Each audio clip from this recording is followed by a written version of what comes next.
of a position as humanly possible. The problem is that he's also much worse. He's got an unbalanced position. Congrats. Check the box, but it's also +1 in White's favor.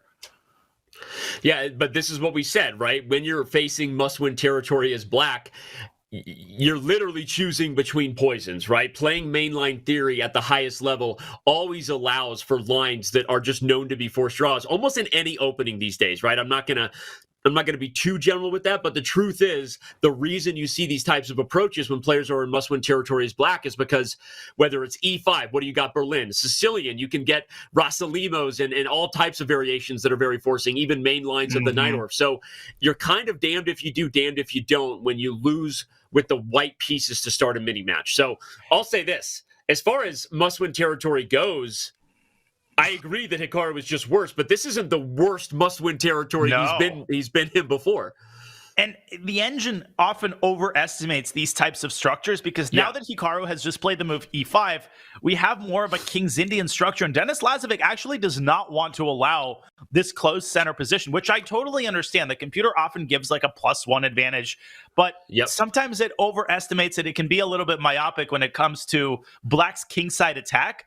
So Denis Lazavik, maybe he'll play the move E5 here.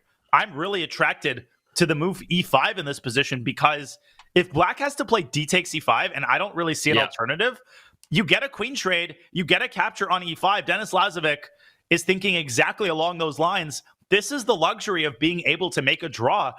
You can essentially guide the game in the direction that you want. A6, okay, knight b to D4 looks pretty good. I think if Denis plays knight back to C3, Hikaru will castle queenside and try to trade on his own terms. I still think that's an equal endgame, but at least you get a little bit more meat on the bone there.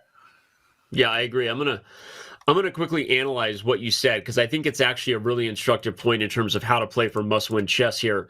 In this position after E5, a lot of players, I think, would say, okay, if I'm only playing for a draw, it's okay for the position to be closed. But that would have been the opposite of what you want. Despite the computer saying White is doing great, you're giving Black a free roll in a closed position to slowly expand and maybe build up an attack. So this is a really heads-up play to not allow the closed position, despite what the computer says, and to force the game down a much more just direct path with the pieces being traded. So forgetting about the engine eval, engines love positions where you have space and comfort.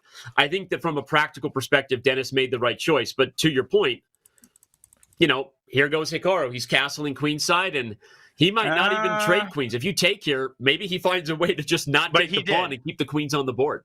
No, but he did. I mean, ED6, Queen D6 is on the board, Danny. And at first, I was with you. I think, this is just an equal endgame. But no, actually, I think Black probably has the upper hand if the queens are traded. I actually now kind of have soured a little bit on Denis's position because why? Because Black has this bishop on G7. That's an incredibly powerful bishop. And after the queens are traded, White's got that pawn on C4. That's going to be a long-term weakness. Black's rook could even slide over to C6. And remember that White can't easily play the move B3. You would love to play B3 and connect your pawns, but you're always going to experience problems with that knight on C3. So Denis is actually pausing here. I'm not convinced that he's so happy with that endgame. I do think that he should trade queens here. I don't think that he should keep queens on the board because his king is quite compromised, but he's got his work cut out for him here. Hikaru definitely has chances in this endgame.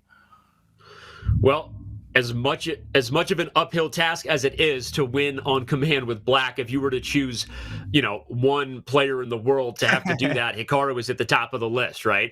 Obviously, you think of Magnus, you think of Hikaru right after for a reason. So I agree with you. The more we look at it, despite my applauding of Denis not just going for the closed position, Hikaru is giving himself the best possible chances. Look, objectively, White should be okay here.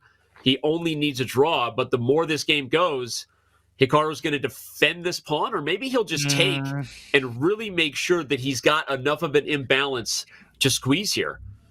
I think he has to try, as you're saying, Danny. Knight takes G5, bishop takes G5, and bishop takes C3, ruining White's queenside pawn structure. Of course, you're trading more pieces, and you're getting the game closer and closer, potentially to a draw. And he's got to figure out a way to develop his knight. No, knight back to d8. Hikaru feeling that no, bishop takes c3, probably traded too many pieces for his taste. But this is a very artificial way to keep pieces on the board. Knight to d5, bishop to f4. And this is already looking pretty nasty for black. Hikaru taking a huge gamble here. And I think it's about to backfire. I think it already has. Now you can't play c6 because of knight b6 check and bishop f4, which picks off the rook on d6. White's next move is essentially pre-moving bishop f4. And I mean, just visually, you can tell that Hikaru is in massive trouble here. He needs a big mistake from Denis. He needs an anxiety mistake from Denis in the next couple of moves. If he doesn't get one, he's very likely to go down in flames in this game as well. Knight f6, but okay. Oh, Denis has a huge tactic here. Bishop f4, rook d7. Then you take everything on c7, and you have knight takes f7 at the end of the line. I think he spotted it. Wow. All right, we got to analyze that again. We're going to stay right here. This is maybe Hikaru Nakamura's chessable masters. This is it. If Denis spots this, bishop f4, rook d7, Danya's tactic, everything gets traded on c7, and you sacrifice temporarily on f7. Boom, goes the dynamite, rook e7, and after takes, White has a rook and a couple pawns for the two minors and really is in no danger of losing this endgame. Exactly. This could be what the doctor ordered. We'll see if Lazavik spots it. He's played bishop f4. Hikaru's on the clock, and he sacrifices the exchange to avoid this. Yeah, but this is complete desperation. Bishop to e5. Maybe Denis can get away with that, but I would just go rook e2. The Denis Lazavik approach is just to play practically rook to e2, guard the b2 pawn. Are you really worried about knight takes f4, g takes f4? Absolutely not. There is no reason that Denis should lose this game now. In a classical game, in a regular blitz game, in a title Tuesday, he would be playing for a win here with White. He would never accept a draw in such a position with White. Of course, paradoxically, it can actually add some pressure when all you need is a draw, because that's when you start feeling the nerves and you start feeling the proximity to a huge result. But Denis has to keep his composure, has to keep some time on his clock. And I'm voting rook e2 and then get your other rook into the game, Danny. I cannot fathom how black ever wins a position like this. He's simply down an exchange. Yep.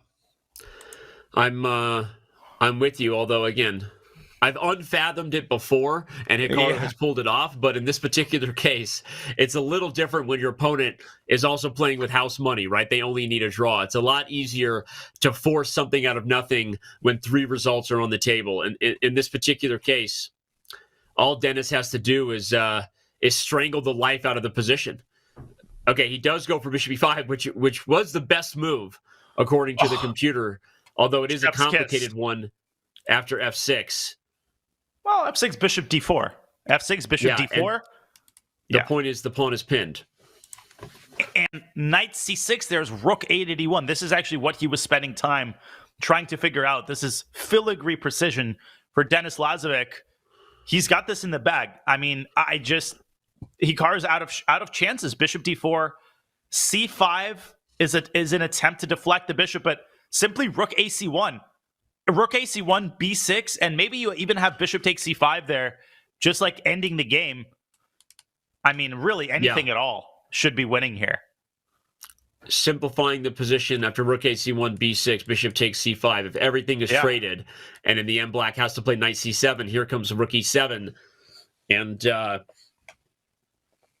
Denis Lazavik is moments away from sending Hikaru Nakamura to Division 2 in the Chessable Masters, our first event of the 2024 Champions Tour. So look at the drama. Look at what's going on. Yeah, Denis Lazavik still in complete control against Hikaru Nakamura. That rook on h6 is ugly AF. No, that's it. b4. This is a winning on the spot because b5 is coming. Hikaru cannot prevent his minor pieces from getting entrapped on the 6th rank. He's resigned. Lazavik wins the game. Wow. What a result. 2-0. He didn't even need a draw. He just crushed Hikaru out of the opening.